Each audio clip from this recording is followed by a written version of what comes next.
जब भी हम नेट एग्जाम की बात करते हैं ना, तो दो टर्म आपने सबसे ज़्यादा सुने होंगे। एक तो CSIR UGC नेट और दूसरा सिर्फ UGC नेट। कई लोग दोनों को सिमिलर मानते हैं और कई लोगों को लगता है कि यार एक ही एग्जाम तो है, बस नाम ही अलग अलग है। बट द रियलिटी इज दोनों ही एक दूसरे से काफ़ी अलग हैं।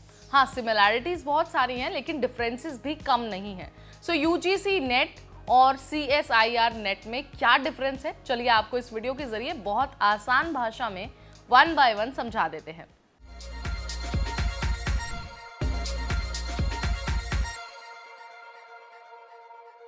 हाय एवरीबॉडी, मैं हूं नेहा, आपकी होस्ट, और आपके लिए बहुत ही खास वीडियो लेकर आ गई हूं जहां मैं आपको बताने वाली हूं CSIR UGC नेट और UGC नेट के बीच डिफरेंस के बारे में। सिमिलैरिटीज़ तो बहुत सारे लोगों को पता होती है, लेकिन डिफरेंस की जब बात होती है ना, तो बहुत सारे लोगों के पास ये इन्फॉर्मेशन नहीं होती। सबसे पहले हम आपको ये बता देते हैं कि ये जो दोनों एग्जाम्स है ना, दोनों ही ऑल इंडिया लेवल पर हर साल कराए जाते हैं और दोनों को ही NTA यानी कि नेशनल टेस्टिंग एजेंसी कंडक्ट कराता है। अब अगर हम डिफरेंसेस की बात करते हैं ना, तो कुछ मेजर पॉइंट्स पर दोनों एक दूसरे से डिफरेंट है, जैसे कि एग्जाम पैटर्न, सब्जेक्ट और एलिजिबिलिटी।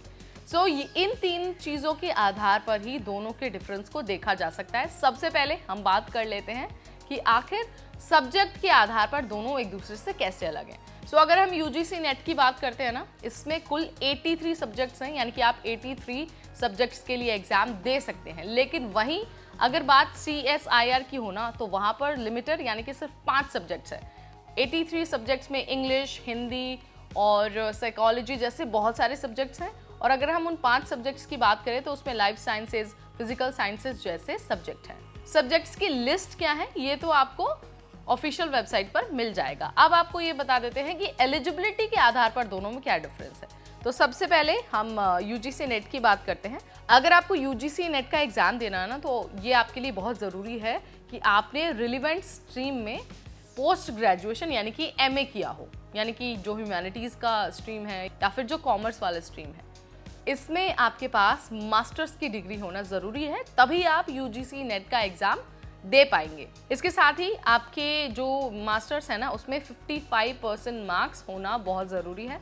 अगर हम एज की बात करते हैं तो JRF के लिए UGC नेट में जो मैक्सिमम एज है वो 30 इयर्स दी गई है। वहीं असिस्टेंट प्रोफेसर के लिए यानी कि लेक्चररशिप के लिए कोई एज बार नहीं है, आप किसी भी उम्र में असिस्टेंट प्रोफेसर बन सकते हैं मास्टर्स करने के बाद। अब हम CSIR की एलिजिबिलिटी पे बात करें तो अगर आपको CSIR यानी कि जो लाइफ साइंसेज वाला एग्जाम है वो देना है ना, तो बहुत ज़रूरी है कि आपके पास BE यानी कि bachelor of engineering, BTech, MBBS या फिर MSc की डिग्री होनी चाहिए। यानी कि अगर आप नोटिस करेंगे ना, तो ह्यूमैनिटीज़, कॉमर्स और सोशल साइंस वाले सब्जेक्ट्स UGC नेट में है और जो CSIR है वो स्पेशली रिवॉल्व करता है साइंस एंड टेक्नोलॉजी के इर्द गिर्द। सो एलिजिबिलिटी ये है, लेकिन यहाँ पर सिमिलैरिटी ये है कि UGC नेट की तरह CSIR में भी 55% मार्क्स होने बहुत ज़रूरी हैं। और अगर हम एज की बात करते हैं ना, तो एज में भी डिफरेंस है। अगर आपको JRF करना है CSIR नेट के जरिए तो आपके लिए मैक्सिमम एज 28 ईयर्स रखी गई है। वही लेक्चररशिप के लिए यानी कि असिस्टेंट प्रोफेसर बनने के लिए कोई एज बार नहीं है। सो आपको एलिजिबिलिटी पता चल गई। इसके अलावा पेपर पैटर्न के आधार पर भी दोनों को बहुत ज़्यादा डिफर किया जा सकता है। अगर मैं UGC नेट की बात करूँ तो ये ऑनलाइन एग्जाम होता है जिसमें 2 पेपर होते हैं, पेपर 1 और पेपर 2। पेपर 1 में 50 क्वेश्चंस होते हैं 100 मार्क्स के और पेपर 2 में 100 क्वेश्चंस होते हैं 200 मार्क्स के। दोनों ही पेपर एक ही ड्यूरेशन में कराए जाते हैं। वहीं जो CSIR वाला पेपर है ना, वो भी ऑनलाइन ही एग्जाम है। उसमें ऑब्जेक्टिव टाइप क्वेश्चंस पूछे जाते हैं जिसके लिए 200 मार्क्स दिए जाते हैं। क्वेश्चन पेपर को A, B, C 3 पार्ट्स में डिवाइड किया जाता है और जो टोटल नंबर ऑफ क्वेश्चंस है ना, वो सब्जेक्ट के अनुसार वेरी कर सकता है। सो यहाँ पर भी क्लियरली आपको पता चल रहा होगा कि पेपर पैटर्न कितना डिफरेंट है। UGC नेट में पेपर 1, पेपर 2 दोनों हैं और CSIR में एक ही पेपर होता है।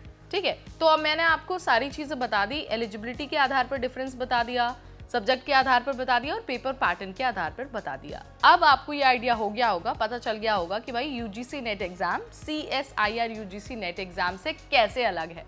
अगली बार जब आपसे कोई पूछे या फिर जब आप किसी और को बताएं तो आप इस वीडियो की मदद ले सकते हैं और साथ ही उन्हें चीज़ें एक्सप्लेन कर सकते हैं। वीडियो पसंद आया इससे आपकी मदद हुई तो इसे लाइक और शेयर करना बिल्कुल ना भूलें और साथ ही ऐसे और वीडियोस के लिए आज ही सब्सक्राइब करिए NBT Tech Ed।